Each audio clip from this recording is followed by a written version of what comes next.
Hi, hello, welcome to my channel. Happy Wednesday to all of you.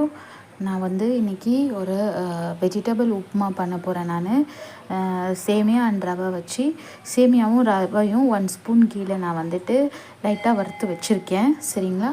அப்புறம் 2 வெங்காயம், ஒரு பச்சை மிளகா, 2 பச்சை மிளகா, 1லேருந்து 2 பச்சை மிளகா, அப்புறம் கொஞ்சம் கொத்தமல்லி, கருவேப்பிலை, ஒரு கொஞ்சோண்டு லெமன், அப்புறம் கேரட் அண்டு ஓகே. ஒரு வானலில் நான் 2 ஸ்பூன் ஆயில், 1 ஸ்பூன் கீ ஊற்றி ரெடியாக வச்சுருக்கேன். இப்போ நம்ம இந்த கடுகு, உளுத்தம் பருப்பு, கடலைப்பருப்பு எல்லாம் போட்டு வெடிக்க விட்டுடலாம். ஸோ கடுகுலாம் வெங்காயம் எல்லாம் நல்லா இப்போ கடுகு உளுத்தம் பருப்பெல்லாம் நல்லா இதாகிடுச்சு. இப்போ நம்ம வெங்காயம் போட்டுடலாம்.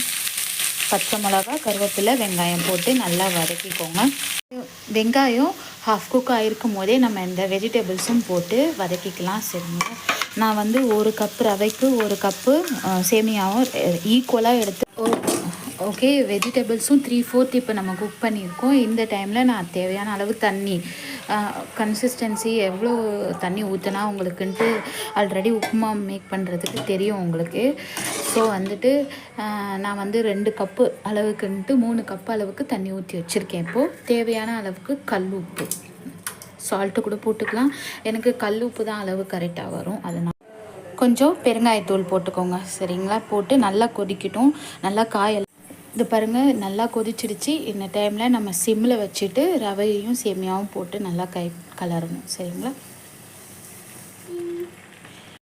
ஓகே. ரவையும் நல்லா வெந்துடுச்சு. ரவையும் சேமியாவும் இந்த டைமில் நம்ம கொத்தமல்லி போட்டுக்கலாம். அண்ட் அப்புறம் நம்ம வேர்க்கடலை வச்சுருக்கோம்ல, இதையும் போட்டு கலரிட்டு சர்வ் பண்ண வேண்டியதுதான். ஓகே. வெஜிடபிள் உப்புமா ரெடி ஆகிடுச்சு. நீங்கள் ட்ரை பண்ணி பாருங்கள்.